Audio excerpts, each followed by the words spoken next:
Salutations à tous les Arcuriens et Arcuriennes, c'est Arcturus1509 et aujourd'hui je vais vous présenter un projet qui me tient particulièrement à cœur et que j'ai commencé depuis genre un mois et demi.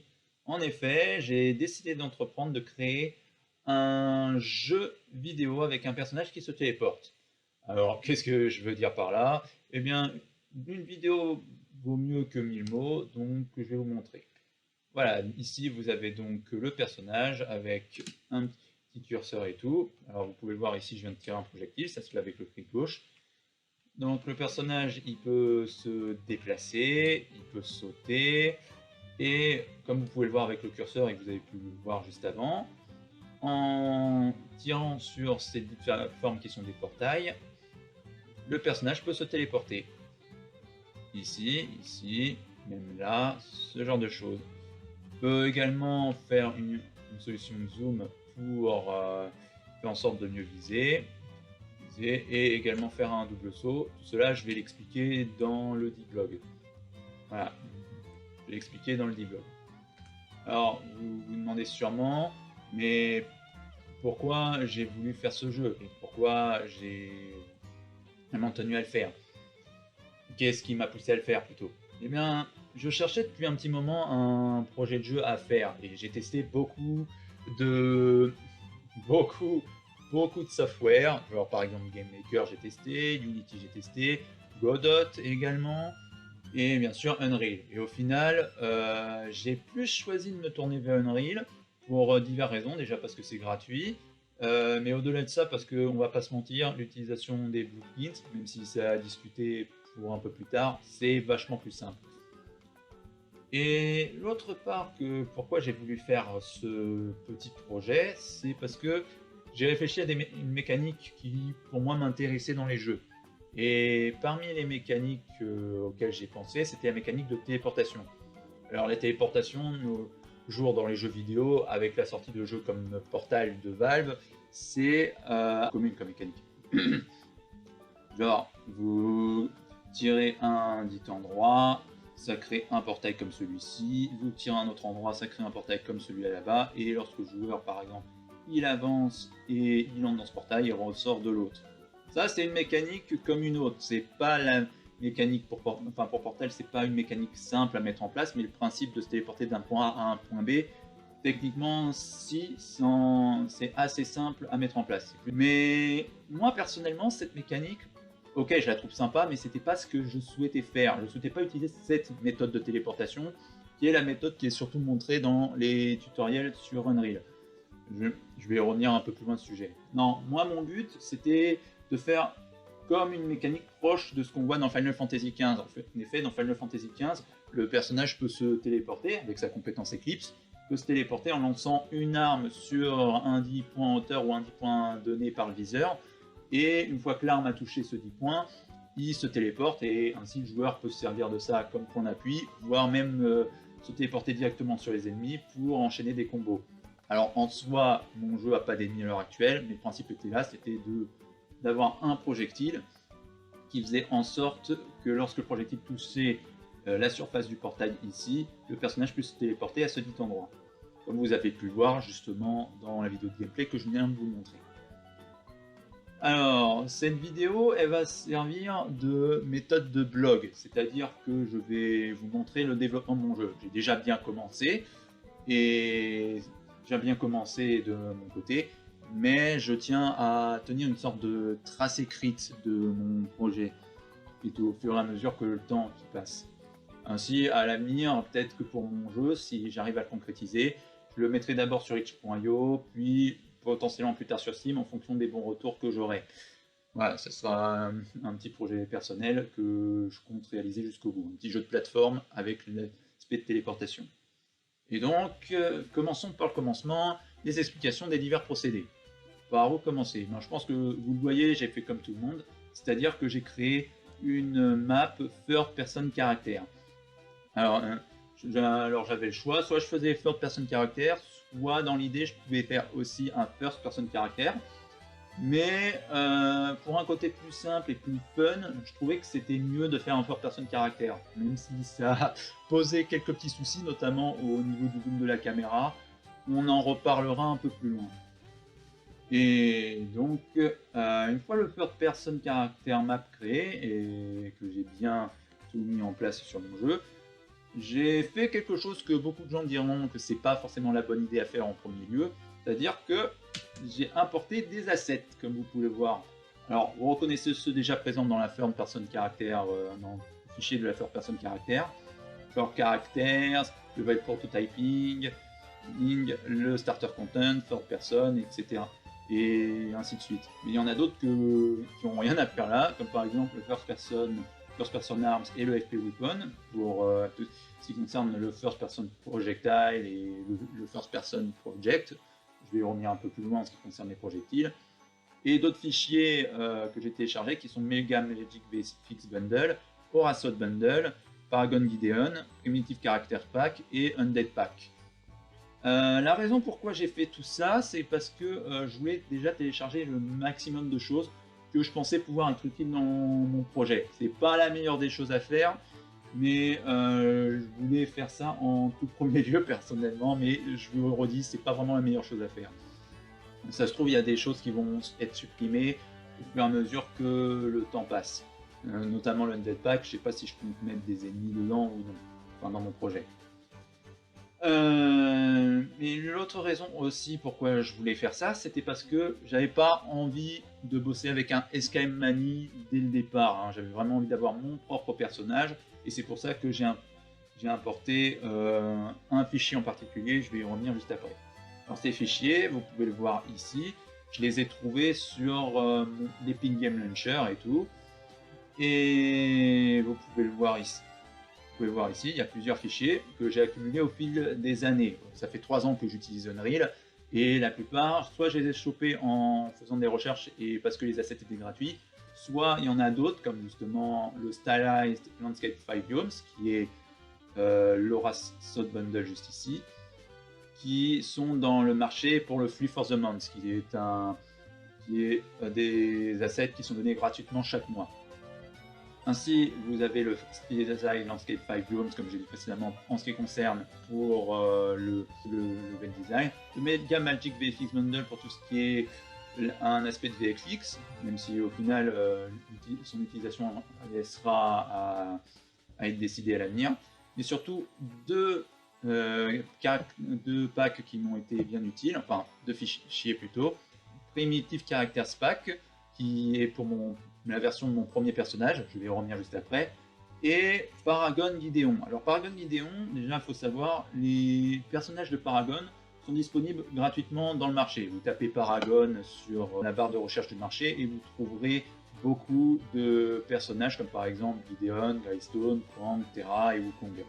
Tous ces personnages-là ont été mis à disposition pour la communauté par Epic et donc peuvent être utilisés soit en personnage jouable, soit également si vous souhaitez retarget des animations. Et dans le cadre de mon personnage, qui est plus un aspect mage avec un potentiel de téléportation, cela correspondait bien à Gideon, qui justement, dans l'idée, c'est un personnage qui peut se téléporter. Voilà, c'est un personnage qui peut se téléporter exactement comme ce que je voulais à la base. Donc, ce que j'ai fait, c'est que je l'ai pris lui comme base de données pour les animations. Vous pouvez le voir ici. On va dans Heroes, Gideon, animation. Là, vous pouvez voir toutes ces animations. Et certaines de ces animations que j'ai bien regardées, je les ai copiées dans le perso folder, qui regroupe un peu tout ce qui concerne mon projet propre et qui ne sont pas en rapport avec les autres fichiers. Et dans le retarget anim, qui est le premier fichier que j'ai fait, vous pouvez voir les diverses animations retargeting que j'ai pu réaliser. Alors, avant qu'on me dise que j'ai copié-collé, je vais juste signaler quelque chose. C'est que ces aides-là, tout ce que j'ai fait au niveau du level design, enfin tous les fichiers que j'ai téléchargés, que ce soit pour les VFX, le niveau, voire même les animations, ce sont plus des aides de départ. J'avais vraiment envie de me concentrer sur tout l'aspect gameplay et vraiment rendre le jeu le plus fun possible avant d'essayer de rendre tout ça le plus original, si on peut dire ça comme ça. Et du coup, je me suis dit, au départ, j'ai utilisé les Paragon Paragon Gideon pour les animations par exemple, mais à l'avenir je vais essayer de modifier pour pas que ce soit juste un copier-coller. Par exemple, au niveau de l'idol, je pourrais essayer de modifier sa pose pour que ce soit pas un simple copier-coller. Idem pour les VFX que je compte changer, et voire même pour certains aspects du level.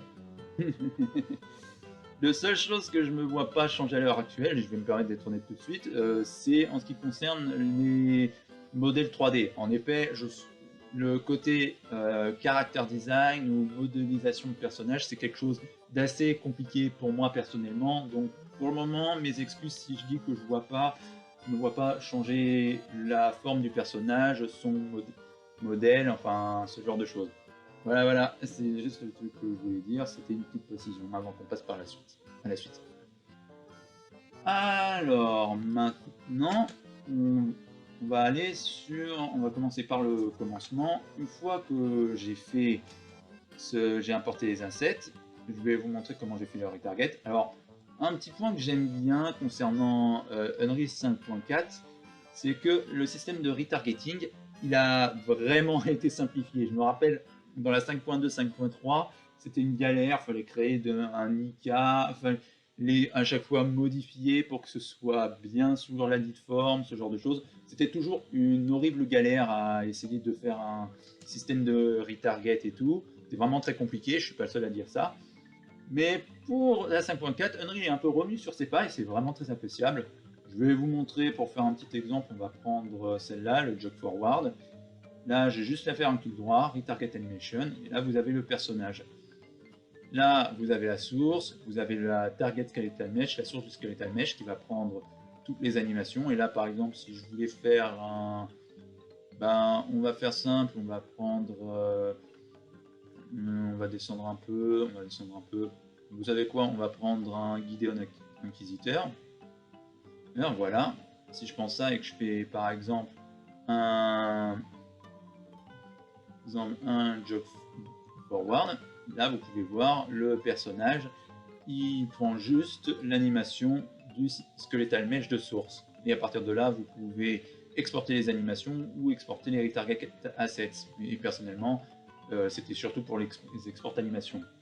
En soi, ça a demandé 2-3 manips avant de bien comprendre comment ça marchait, mais franchement, punaise que c'est plaisant ça, punaise que c'est plaisant d'avoir un système aussi simple que ça. Ensuite, une fois avoir fait le retarget des animations, j'ai pu reprendre le système du BP Third Person Character que j'ai dupliqué, et ce qui m'a permis de créer ce personnage, enfin de créer tout ça au niveau du personnage. Alors, le personnage, parlons-en de petites minutes, parce que comme vous avez vu ce personnage, comme vous avez pu le voir précédemment, le personnage que je vous ai montré au gameplay au début, c'est pas le même que j'ai montré en... le personnage qui est là, c'est pas le même que celui que j'ai montré en animation. Pour cause, au départ, c'était pas ce personnage que j'avais, ça c'est un style plus stylisé qui est venu plus tard, mais c'est pas ce personnage que j'avais au tout début, parce que les Talmesh Asset que j'avais, c'était, si je tape le retarget, c'était lui avec la BP Star Mage, pour un aspect plus réaliste, plus tribal et proche de ce que je souhaitais par rapport à Gideon. Voilà. Alors à partir de là, j'ai eu à reprendre certains aspects, modifier certaines propriétés de la caméra pour que ça fasse un peu l'effet Fortnite, c'est-à-dire que la personnage est toujours bloqué, la caméra est toujours bloquée derrière le joueur, c'est-à-dire quand le personnage tourne par exemple, alors là ça fait une erreur Gideon Player Character, la raison c'est que le personnage de Gideon, ce qui se passe, c'est que ses inputs ne sont pas calibrés pour la 5.2, 5.3 et 5.4, vu que ça utilise l'ancienne méthode des mappings, et ça peut créer ce genre de problème. Mais en soi, vous avez juste à faire dans l'éditeur, et ça marche. Alors, ce que je disais, c'est qu'au niveau de la caméra, comme vous pouvez le voir ici, quand le personnage tourne, eh bien, ça reste toujours derrière. Vous aurez beau essayer de le retourner, la caméra ne se positionnera pas derrière le personnage. Et ça, c'est vraiment un aspect que je voulais. C'est un aspect proche de ce qu'on a par exemple dans Fortnite. Voilà, une fois toutes ces inputs créés, j'ai pu m'attaquer au second truc le plus important, c'était l'anime blueprint.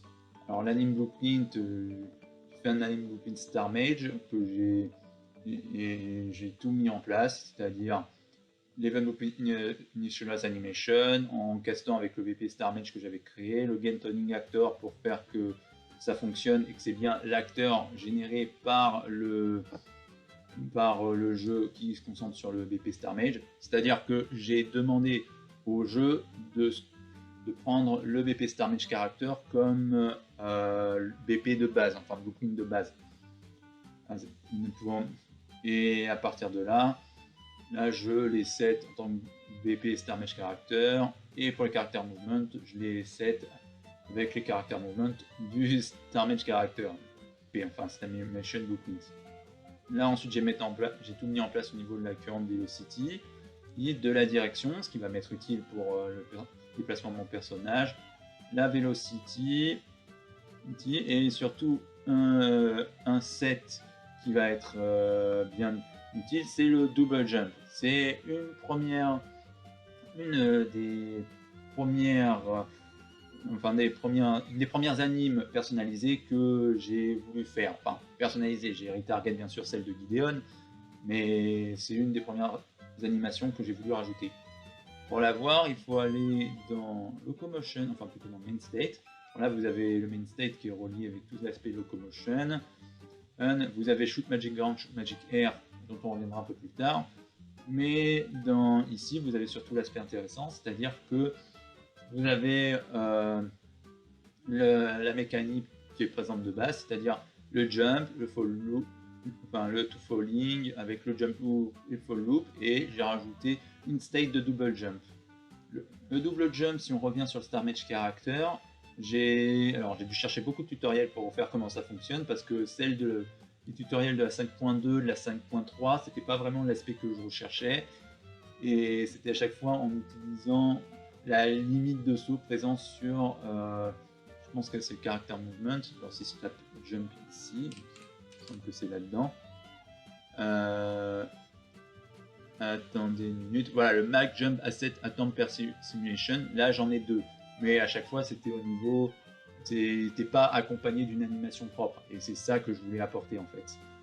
Ainsi, en suivant un tutoriel de Unreal 4 plutôt, où j'ai pu mettre en place tout ce jump counter et tout, en disant qu'on a un jump counter qui est de 0 au début, et le Mag Jump qui est de 2. Lorsque le joueur appuie avec l'option de jump qui est la barre espace, ça rajoute un +1 au jump counter, et si c'est supérieur ou égal à 2, si c'est vrai, il fait un jump, il peut faire le double jump avec cette variable boolean que j'ai créée, et 0,5 secondes après, c'est-à-dire une fois que l'animation est terminée, il ne peut plus faire de double jump. Mais si c'est faux, sinon il peut encore appuyer sur le jump. Et une fois qu'il s'est complété, il fait un stop jumping. Également, on a l'event on landing qui fait que lorsqu'il touche le sol, le jump counter se reset à 0 et il ne peut plus double jump, du moins jusqu'à ce qu'il recommence ici. Ici, on a une mécanique qui est assez fonctionnelle, et là, si on revient ici, tout ce qu'il y a à faire, c'est mettre des conditions pour que ça marche. Ainsi, on a le jump ici en mode est-ce qu'il peut double jump, voilà. Est-ce que juste il peut double jump, c'est ce qui permet d'accéder d'état jump à double jump. Et est-ce qu'il tombe ou est-ce qu'il fait un double jump? Là, ça fonctionne dans les deux sens.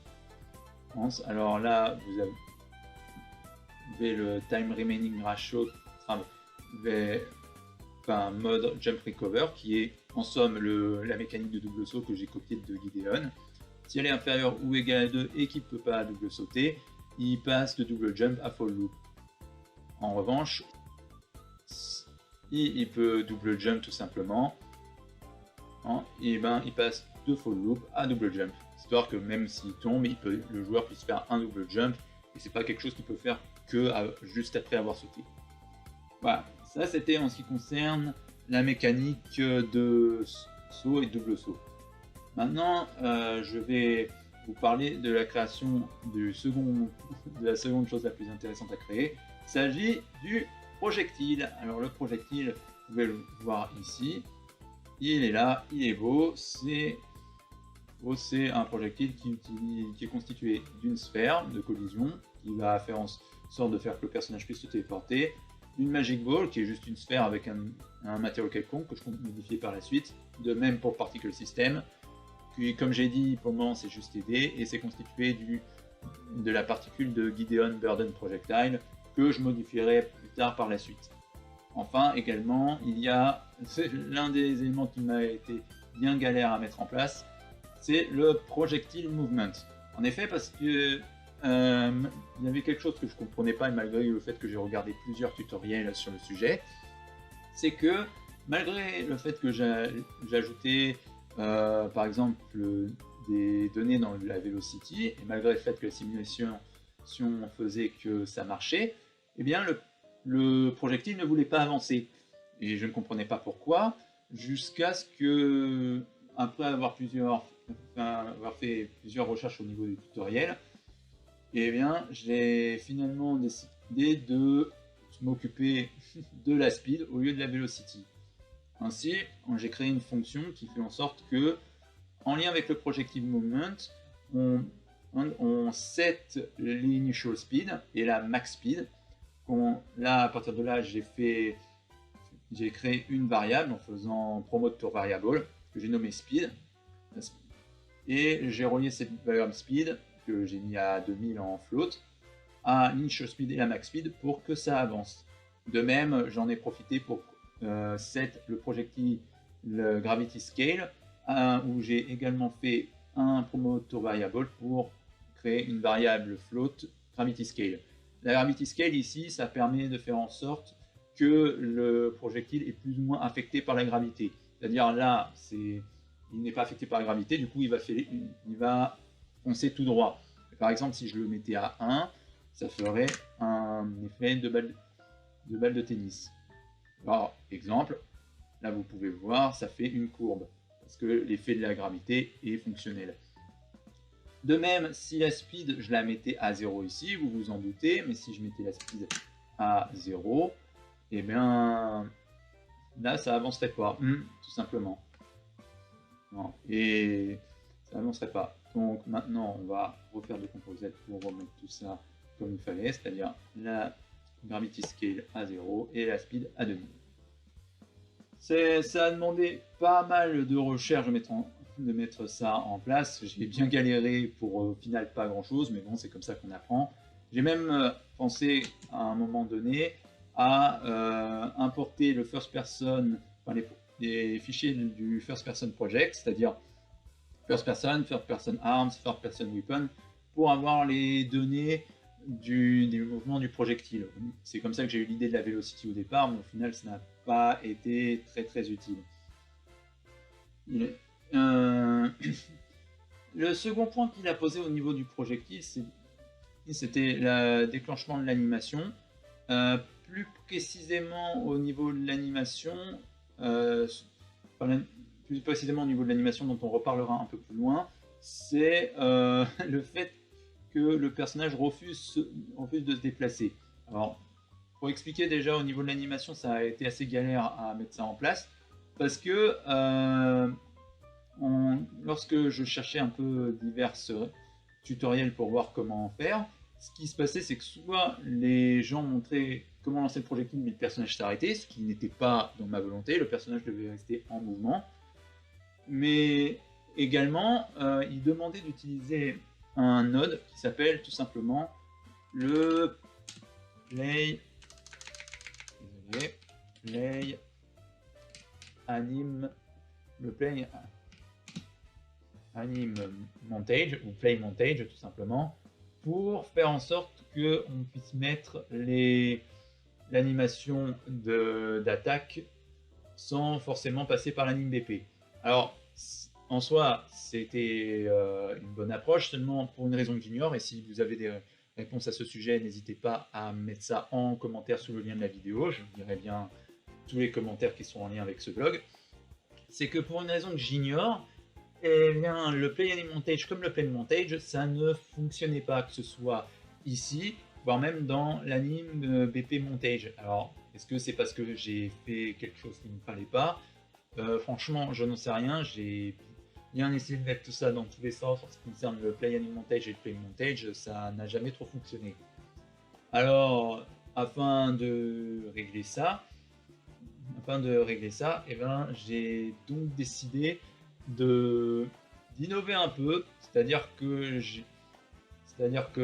j'ai pris la Magic Ball, enfin j'ai pris le Star Mage Character, pardon, et bon déjà j'ai créé une input pour le Spell Projectile, mais même avant j'ai fait un Spawn Projectile pour faire que la BP Magic Ball puisse spawner. Pour cela, j'ai relié le mesh du BP Magic Ball à une projectile socket qui se passe au niveau de la main droite ici. Alors je ne vais pas le montrer pour aller chercher le squelette, mais en gros il a une socket, un point particulier qu'on peut se mettre sur le squelette du personnage pour mettre diverses animations dessus ou attacher des armes. Et donc j'ai mis un projectile socket au niveau de cette main pour faire en sorte que lorsque le projectile apparaît, c'est au niveau de la main, c'est pas au niveau du centre du personnage, voire même au niveau de ses pieds. Ensuite, j'ai fait un Get Player Camera Manager que j'ai relié au Get Camera Rotation et que j'ai fait dans les Spawn Transform Rotation. Là où le Socket Location, c'est pour le Spawn Transform Location. Alors, pour cela, j'ai suivi un tutoriel, je précise, hein, j'ai suivi beaucoup de tutoriels pour ce projet, et à la base, il avait fait un Get Player Rotation ou un Get Actor Rotation. Oui, c'est un Get Actor Rotation. Sauf que le souci de cette méthode, c'est que le Get Actor Rotation, il faisait en sorte de faire que sur l'axe X et Y, genre il faisait que tout droit. Si je voulais viser vers le haut, ça restait toujours au même niveau avec la main droite. Et c'est pas quelque chose que je désirais. Je voulais qu'il puisse viser à plusieurs endroits, vers le haut, vers le bas, ce genre de choses. Donc, j'ai remplacé le Get Actor Location par un Get Camera Rotation et ça a donné cet aspect que vous pouvez voir ici. Je peux viser, ça met là, ça met là, je peux même viser par le bas, je peux même viser par là, ce genre de choses. Une fois le spawn projectile créé, j'ai entrepris de créer l'input de Spell Projectile que j'ai relié à un Do Once. Pourquoi j'ai fait un Do Once alors que j'aurais pu faire un shoot magique? C'est tout simplement pour éviter que le personnage puisse spammer les projectiles et que ça surcharge l'animation, enfin l'animation où le personnage tend la main pour lancer un projectile. Ainsi donc, je l'ai relié à une variable boolean que j'ai créée, comme le can double jump, qui permet de dire si le joueur peut faire un shoot magic, et auquel j'ai relié un delay, puis au spawn projectile. Alors la raison pourquoi j'ai fait un delay, c'était pas forcément nécessaire, mais je l'ai fait parce que à la base j'aurais dû utiliser des anim notify, mais pour le moment j'ai décidé d'utiliser un delay. Et la raison que ça fait un 0,2, c'est parce que si on va sur l'anime VP, par exemple, on va sur la main et on va aller sur Shoot Magic Ground, je prends le portal anime, là on va faire pause, c'est que ça prend un certain temps avant de se faire, et du coup ça fait un... Du coup c'est à 6 frames ici.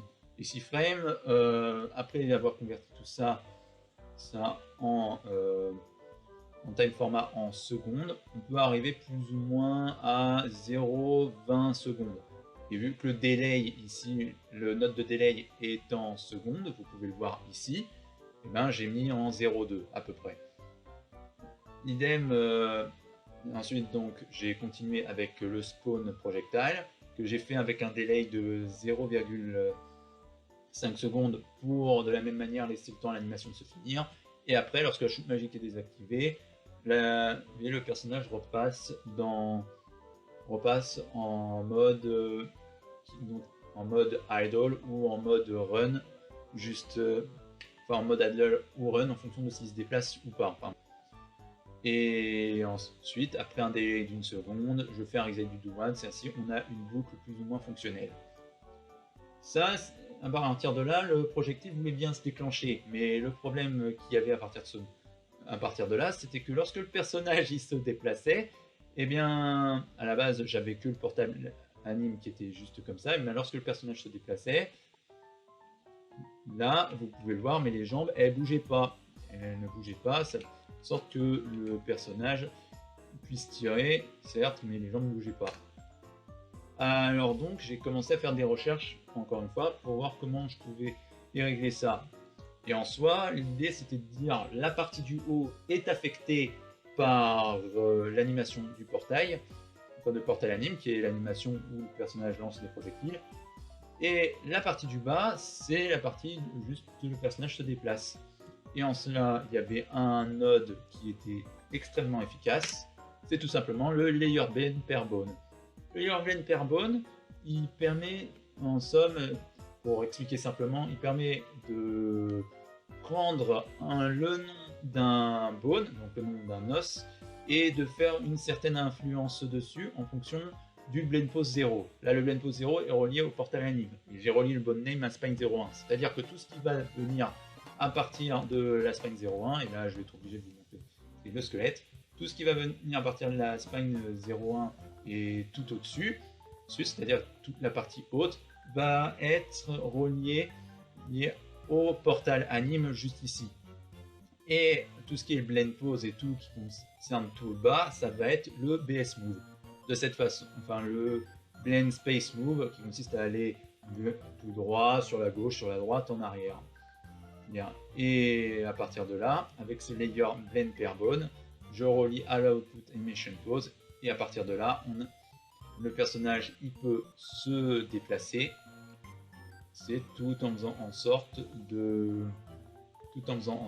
d'avancer, qui se déplace vers la gauche, vers la droite, en arrière, ce genre de choses.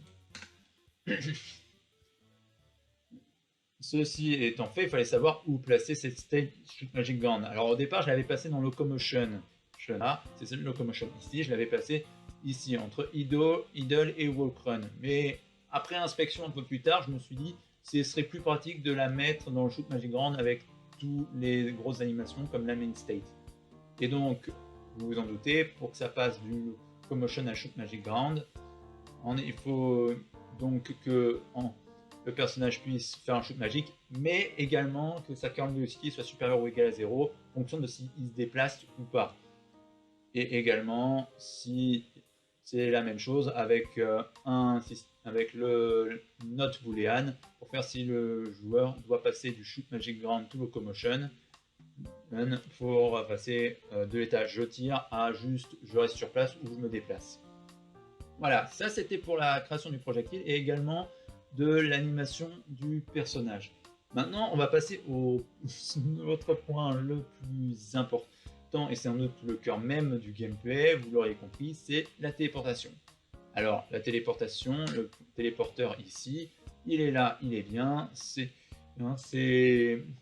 juste en fait, le static mesh, c'est le static mesh guidé dans le portal, comme mentionné précédemment, c'est plus un static mesh temporaire. Je rajouterai un autre static mesh à l'avenir dans de futures vidéos, de futurs blogs. Mais pour le moment, c'est ça pour un aspect fun, parce qu'il est important de travailler en s'amusant, selon moi, et selon beaucoup de gens. Et pour un aspect fun et un aspect surtout de style, je voulais faire en sorte que ce soit ce style de portail-là. À la base, j'avais créé juste un cylindre, mais je trouvais pas ça vraiment intuitif ni fun en fait. Donc le téléporteur, comme mentionné précédemment, il est composé du static mesh ici, mais également d'une box de collision. Alors cette box de collision là, c'est ce qui va permettre avec la sphère du projectile qui est juste ici, de faire que le BP puisse, enfin que lorsque la sphère entre en collision avec la box de collision du téléporteur, que le personnage puisse se téléporter. Et on va pas se mentir tout de suite, cette téléportation, ça a été l'une des plus ardues, l'une des plus capitales, mais aussi des plus ardues à mettre en place. J'ai dû faire beaucoup de recherches de tutoriels, comme mentionné en début de vidéo.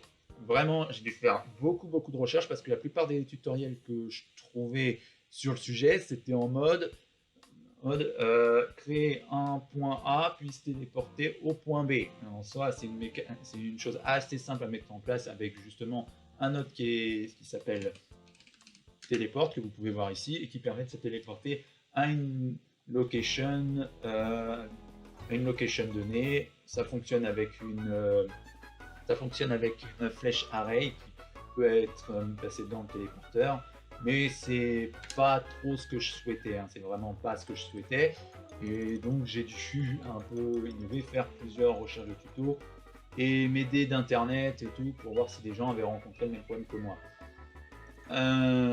Et après plusieurs recherches, j'ai fini par trouver la dite méthode, et du coup je vais vous montrer comment j'ai fait. Alors tout d'abord, ça s'est joué entre le BP téléporteur dans un premier temps, puis le BP Star Mage Characters. Alors pour le BP Star Mage Character, ça s'est joué au niveau de la création déjà d'une fonction. C'est le Teleport to Impact Location. Cette fonction, pour cette fonction, j'ai créé une input que vous pouvez voir juste ici, qui est une input impact location, qui va prendre l'impact location de la sphère de la Magic Ball. Là, on fait donc un set actor location qu'on va relier au target self, donc ça concerne mon personnage. Et j'ai également fait ça avec un spawn emitter at location pour style avec la téléportation en fumée, qui fait un peu justement rappeler la mécanique d'éclipse dans Final Fantasy XV, enfin selon moi en tout cas. Une fois cela fait, je peux retourner sur le BP téléporteur et là j'ai pu commencer à mettre en place tout l'aspect de téléportation. J'ai créé une variable de référence qui s'appelle le BP Magic Ball Ref, que j'ai relié au get actor location. Donc j'ai relié à un get actor location que j'ai mis dans les new transform pour le set relative transform juste ici. Une fois cette fonction créée, j'ai pu revenir dans l'event graph, et là maintenant j'ai fait le onProjectile impact pour commencer, mettant le cast to BP Star Mage Character avec le get player character pour dire que le onProjectile impact c'est concerné avec le BP Star Mage Character, donc ce qu'on a vu ici, et le onComponent puis ensuite j'ai pu faire le onComponent begin overlap. Là pour commencer je les cast au BP Magic Ball, que le BP Magic Ball j'ai donné l'actor location que j'ai relié à l'impact location qui vient justement du Star Mage Character, histoire de faire que lorsque la sphère touche eh bien, la box présente ici, donc cette box là, le personnage puisse se téléporter à l'impact location. Le BP Star Mage Character, bien évidemment, j'ai fait un get player character pour que le joueur sache, pour que le jeu sache bien que c'est le player character qui est concerné. Et à partir de là, je l'ai relié à la teleport to impact location. Et à partir de là, également, j'ai tenté de faire un component inbox avec le cast to Magic Ball, et si la Magic Ball entre en contact avec la box, si elle frappait la box, cela allait tout simplement la détruire. Au final, ce que ça a donné, c'est globalement ceci. Si ça donne ça, on vise ici, on tire et ça téléporte. Alors, il y a quelques problèmes au niveau de la destruction et tout. Certaines fois ça supprime, d'autres fois ça supprime pas. Mais globalement, l'effet est là et est fonctionnel. Alors, je vous assure, dit comme ça, vous avez l'impression que j'ai plus galéré sur la mise en place du projectile. Mais je vous le dis, franchement, la téléportation, ça a été vraiment quelque chose d'assez dur et complexe à mettre en place. Vraiment, ça m'a pris plusieurs essais et vraiment bien des recherches. Mais qu'est-ce que j'étais fier lorsque c'était fait. Il y avait de quoi être fier. C'est ma petite fierté personnelle d'avoir réussi à mettre en place cette mécanique. Alors, maintenant, on a le BP Star Mage Character, on a le BP Magic Ball, BP Teleporter, un Anime Blueprint Star Mage qui est fonctionnel. En soi, on devrait être content, non? Eh bien, il y avait quand même quelque chose qui me dérangeait, et j'ai eu le retour ensuite de plusieurs personnes à qui j'ai montré ce que je viens de vous montrer là, et ils ont un peu confirmé mes dires. En effet, dans le style que je voulais et tout pour le style de niveau, je trouvais que le BP Star Mage Character, si on revient ici pour le report, cet aspect ultra réaliste là, c'était pas vraiment quelque chose que je voulais. Je voulais pas cet aspect là vraiment réaliste. Je trouvais que ça dénotait un peu avec l'aspect du level que j'allais mettre en place par la suite. Et donc, j'ai alors décidé de changer. Pour cela, je suis allé chercher un mesh sur le site Mixamo. Alors, on est de retour ici. C'est que le mix. Alors, vous pouvez voir ici le personnage que j'ai ensuite décidé d'utiliser par la suite, celui que vous avez vu en début de vidéo. J'ai en effet été voir sur Mixamo, qui permet de télécharger des assets que je suppose être gratuites et avec des animations. En tout cas, c'est quelque chose qu'on m'avait conseillé à l'époque de mes études sur la 3D, ce genre de choses. Et à partir de là, j'ai commencé à chercher des personnages stylisés. Et mon choix s'est finalement porté sur ce personnage. C'était vraiment la vibe que je souhaitais. C'était vraiment la vibe que je souhaitais au niveau de mon personnage, un aspect stylisé avec une capuche, ce genre de choses. Ça rappelle pour ceux qui ont connu un peu cette époque, ça rappelle un peu le jeu Spellbreak, qui est une sorte, pour dire grossièrement, d'un Fortnite avec des pouvoirs magiques, qui a été fait par Epic et dont les serveurs ont fermé parce que le jeu fonctionnait pas trop et qu'il avait eu quelques problèmes de développement. Moi, c'est un jeu où j'avais fait quelques parties, où je m'étais bien amusé avec le système de gameplay, et donc je m'étais bien amusé. Mais bref, cela étant fait, j'ai donc décidé de télécharger cet asset et que je l'ai importé ensuite dans mon projet. Vous pouvez le voir ici, si je vais sur mon perso folder et que je vais dans le new avatar, je l'ai ensuite importé en disant à Unreal de créer un squelette de lui-même, et à partir de là, j'ai pu m'occuper de retarget encore une fois les news animations, ce qui m'a permis de créer, ce qui a fait que j'ai créé ce dossier-là de retarget new character anime qui comporte toutes les nouvelles animations, la plupart venant également d'ici, mais également d'autres animations que j'ai dû retarget, comme par exemple le saut ou le fait de tomber, parce que je suppose, encore une fois, dites-moi si c'est faux en commentaire, mais je suppose que vu que c'est pas le même squelette, le côté des animations et tout pour le fall loop, le jump, ce genre de choses, ça buguait souvent quand je faisais l'animation blueprint, et donc je suppose que c'est parce que c'était pas le même type de squelette entre le SKM Mani et le squelette que je venais de créer, contrairement à celui du Primitive Character Pack. Le Primitive Character Pack et Gideon par exemple, qui sont vraiment des trucs d'Unreal. Ainsi, en parlant de l'anime blueprint, c'est que je croyais à la base que j'allais pouvoir, créer un blueprint, un anime blueprint Star Mage comme vous pouvez voir ici V2 et copier les animations, sauf que je me suis rendu compte que vu que c'était pas les mêmes animations et tout, enfin le même personnage, ça allait être beaucoup plus compliqué. Enfin, surtout c'était pas le même squelette, donc ce qui fait que je pouvais pas m'amuser de copier-coller l'anime blueprint Star Mage et faire une version V2 avec un nouveau personnage. Il fallait vraiment que je recommence depuis le départ. Bon, je pouvais tout de même copier les trucs que j'avais mis dedans, non pour me gagner du temps, mais après je devais tout de même recréer les dites variables booléennes, parce que sinon ça ne marchait pas et les animations n'étaient pas très bien fonctionnelles. Ça a donc donné quelques petits contretemps, mais au final rien de bien compliqué à réaliser. Ainsi, j'ai retarget les animes. Alors, je peux vous montrer. Déjà, on va commencer par faire quelque chose de simple, c'est qu'on va remettre la caille et Spiritu ici, qui est le static mesh, avec justement la BPA qui est dessous, que j'ai créé. Et à partir de là, si on clique ici, vous pouvez voir tout l'aspect. C'est généralement le même que l'anime BP Star Mage, normal, parce que j'ai pris les mêmes fonctionnalités et tout, mais avec de nouveaux animes. Par exemple, celle-ci, vous pouvez lire le New Character Anime, histoire d'éviter que je me mélange au niveau des animations. Ah d'ailleurs, les animations, j'y pense aussi, mais c'était le second problème de pourquoi j'ai pas pu copier-coller l'anime Blueprint Star Mage et faire un V2 avec ce personnage.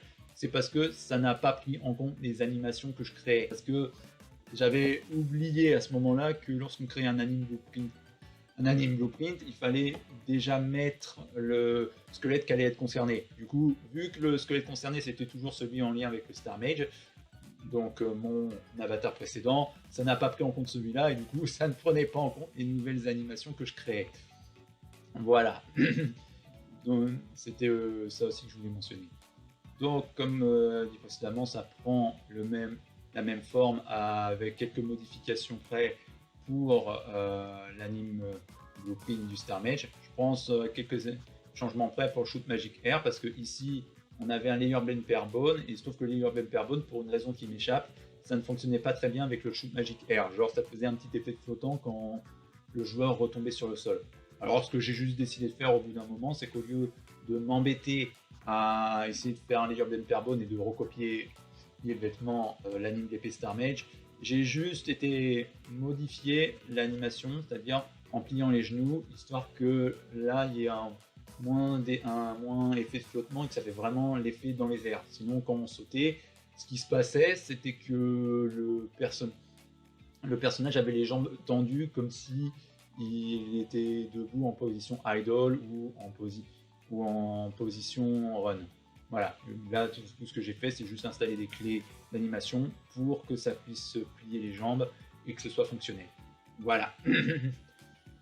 Donc j'ai copié-collé ces animations, j'ai modifié les animations qui étaient fonctionnelles et donc vous avez tout le système qui est aussi fonctionnel que l'anime Print Star Mage que vous pouvez voir juste ici. D'ailleurs le portail anime tout, on peut le dégager. Voilà. En bonus, comme j'ai... Donc avec tout ça et tout, avant de passer au bonus, j'avais un personnage qui était tout aussi fonctionnel, comme vous pouvez le voir ici. J'ai un personnage qui est fonctionnel, il peut tirer ici, ici, ici, ici, ici, là. Là. Également, il peut se téléporter juste ici, encore juste là. Et voilà, il peut même faire un double saut et tout fonctionne.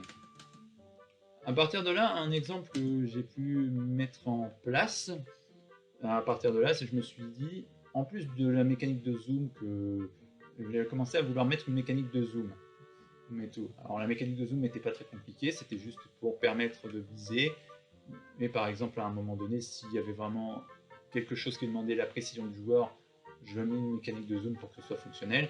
Également, l'autre aspect qui fonctionne et qui va bien, parce que cette mécanique de zoom, elle pourrait vous rappeler également celle, le zoom de l'arc dans The Legend of Zelda, Tears of the Kingdom et Breath of the Wild, enfin plutôt Breath of the Wild et Tears of the Kingdom. Et ben, en même temps avec cette mécanique qui est totalement une inspiration voulue, c'est que si vous zoomez en étant dans les airs, il y a un petit aspect qui, pendant quelques secondes, qui fait un effet de zoom. C'est complètement voulu. Et pour cela, je vais vous montrer un peu comment ça fonctionne. Là, on va aller ici. Vous avez un l'input de zoom que j'ai créé, qui est juste un clic droit, relié à une animation de zoom. Et à partir de là, avec le zoom in-out, avec en A le 90 et le B le 45 degrés, ce qui permet de dire au jeu zoom à 90 et dézoom à 45, ce qui était voulu. Et ben, ça peut adapter le set view de la caméra. Et quand le temps est fini, le set global time dilatation est à 1. Pourquoi je dis ça? Parce que il me faut aussi le joueur ici, comme vous pouvez le voir, j'ai mis une branche avec si le joueur il est en train de tomber. Si c'est vrai, ouais, le set global time dilatation va passer à 0,3 pendant au moins 5 secondes. Et pour ces 5 secondes, il repasse à 1. Mais si c'est faux, le set global time dilatation, il repasse à 1. Le seul problème de cette manipulation, en fait, c'est que, pour une raison qui m'échappe, en même temps, une raison qui est en même temps assez logique, c'est que lorsque ça fait un set global time dilatation, mais c'est que lorsque le zoom il est actif. C'est-à-dire, contrairement à Zelda Breath of the Wild et Tears of the Kingdom, lorsque le joueur va relâcher le bouton ZR pour viser avec l'arc dans les airs, ça, là où dans les jeux Zelda, ça va faire en sorte que le jeu repasse en vitesse normale. Là, ça repasse pas en vitesse normale. C'est quelque chose que je vais devoir travailler prochainement dans les prochains blogs ou de manière correctionnelle. Voilà. Enfin, dans de futures corrections. Voilà. Ça, c'était en ce qui concerne la mécanique de zoom. Et j'ai complètement oublié de parler de quelque chose. C'est en ce qui concerne la caméra. En effet, la caméra, elle était à la base bien dans le dos et tout, mais c'était un peu embêtant pour voir la mécanique de visée comme vous pouvez voir ici. Et donc, comme j'ai dit principalement, vu que ma ref c'était Spellbreak, vu que ma ref de jeu c'était Spellbreak au niveau du style de vue, eh bien, je me suis dit, je vais juste regarder une vidéo gameplay de Spellbreak et voir comment ça passe la caméra. Et donc leur caméra, la méthode Fortnite justement, puisque c'est fait plus ou moins par le même créateur, c'est que elle est un peu décalée sur le côté, ce qui permet aux joueurs de viser tout en ayant un aspect vue de dos. À la base, je voulais faire une caméra un peu à la God of War et tout, même pour la mécanique de visée, mais je trouvais ça pas très pratique. Donc je me suis tourné vers la mécanique proche de celle de Spellbreak, justement. Je me suis tourné donc vers la mécanique proche des Spellbreak, et à partir de là, même en zoomant, c'est pas dérangeant, en se déplaçant, c'est pas dérangeant non plus. On a vraiment l'impression que le joueur il va tout droit, au lieu que si on décale de trop, il va plus sur la gauche ou sur la droite que ce qu'il est souhaité. Et en soi, c'est bien fonctionnel de cette manière. Voilà. Alors, maintenant qu'on a tout ça, la question qui se pose en suivant, c'est quoi la suite? Alors, vous avez dû voir ça rapidement quand je passais dessus tout à l'heure, mais dans le dossier perso folder, il y a plusieurs sous-dossiers. On a déjà parlé du new avatar, du retarget new character anime, du retarget anime, etc. Les deux points que je n'ai pas parlé parce que c'est pas quelque chose que j'ai pour le moment réglé ou commencé dans le projet, mais que ça va être vraiment la prochaine étape lors des futurs blogs et tout, ce serait dans un premier temps le level et dans un second temps le materials des intégrations. Alors le material des intégrations, pour expliquer ce que c'est un matériau qui va faire dissoudre le joueur quand ce dernier meurt. Quand, généralement, vu que ça va être un jeu de plateforme, quand le joueur va tomber dans le vide, il va se dissoudre dans Poussière d'étoiles, puis respawn à son checkpoint. Mais c'est pas ça qui va être visé dans un premier temps. Dans un premier temps, le truc qui va être visé, c'est ce qu'on appelle le level ici. Alors, le level, parce que maintenant que j'ai un système fonctionnel, un système de gameplay, d'animation et tout qui est fonctionnel, comme j'ai dit, eh bien, la prochaine étape, ça va être de construire un niveau, sous format blocking bien sûr, toujours faire un format blocking avant de faire la véritable version du niveau, et ainsi, je pourrais commencer à monter mon jeu. Du côté des inspirations pour le niveau, voire même l'ambiance générale du jeu, parce que j'en ai pas parlé, j'ai commencé à y réfléchir, dans mon idée globale, ce serait plus dans des inspirations sur des îles flottantes ou tout ce qui est grand espace aérien. Je pense particulièrement par exemple aux îles célestes dans The Legend of Zelda Tears of the Kingdom, qui m'ont vraiment beaucoup marqué. On a également des films comme les films Ghibli avec Le Château dans le ciel, mais également Chasseur de dragons, un film d'animation qui adapte la fameuse série qui est sortie en 2008. Et franchement, les deux sont excellents, même si le Château dans le ciel, je ne l'ai pas encore vu et ça me tarde vraiment de pouvoir le voir. Et côté jeux vidéo, ça va se baser vraiment sur un aspect ouvert, même un ciel éthéré, ce genre de choses, c'est un peu ce que j'imagine. Et en soi, c'est plus dans des inspirations comme avec des paysages un peu à l'aspect en ruine, solennel, voire même éthéré, je pense particulièrement pour l'aspect en ruine, aux mines qui est le niveau du début de Gravity Rush 2, où il y a vraiment une tempête, on se balade dans des petits espaces dirigistes, certes, mais qui servent de bonne zone de tuto. Et franchement, tout l'aspect au niveau des mines, c'est très stylé à voir, et c'est vraiment tout un aspect flottant, mystérieux, si je peux dire ça ainsi. Et idem aussi pour d'autres inspirations de jeu comme Prince of Persia The Forgotten Sand, avec un moment dans le jeu on arrive dans un espace en dehors du temps, et on a vraiment tout cet aspect de gameplay où on peut passer de portail pour revenir au monde normal, et également tout cet aspect vraiment éthéré en fait, c'est vraiment le ciel éthéré, quelque chose qui fait assez magique et hors du temps, que je cherche un peu pour l'ambiance même du level. Tout cela, ça va être dans le but de garder un petit peu un aspect plateforme, mais en même temps un aspect d'île flottante et tout. C'est un peu dans ce style-là que je voulais de base, c'est vraiment faire en sorte que le joueur est dans les airs, vraiment avoir une inspiration de liberté, et qu'il puisse se balader d'une île flottante à une autre en se téléportant, mais également qu'il y a un petit peu un aspect en ruine pour un aspect solennel ou quelque chose d'ancien. Voilà. Également, je vais retravailler les VFX que vous avez pu voir, parce que c'est bien sympa d'avoir des VFX avec le projectile, voire même une petite explosion quand le personnage se téléporte, mais c'est pas des VFX très originaux, et ça, je vais retravailler ça avec Niagara prochainement pour essayer de mettre tout ça enfin, de faire quelque chose de plus original, et faire vraiment mes propres VFX. C'est quelque chose que je suis capable de faire, et c'est bien quelque chose que je compte faire. Et d'ailleurs, en parlant de VFX, il y a quelque chose que vous avez pu voir ici, c'est le matériel désintégration, qui consiste à mon personnage en tombant dans le vide, il pourra mourir, et mon but c'est de le faire qu'il se désintègre un peu en une sorte de poussière d'étoile pour qu'il respawn à un endroit donné. Alors je sais, dit comme ça, c'est vraiment très compliqué, mais j'ai mis que ça se concentre sur ça au niveau de la mort de mon personnage. Voilà, voilà, ce sera tout pour ce vlog-là. Alors merci beaucoup de m'avoir écouté, merci à tous de m'avoir écouté. Pensez à laisser un petit pouce bleu, un petit like et à partager cette vidéo blog si ça vous plaît. Ça me ferait vraiment très plaisir que vous partagiez et que d'autres puissent venir et que vous me laissiez vos commentaires sur votre avis concernant mon projet et tout. Là, le but de cette vidéo, c'était vraiment de vous montrer un peu tout l'aspect gameplay que j'ai pu fixer.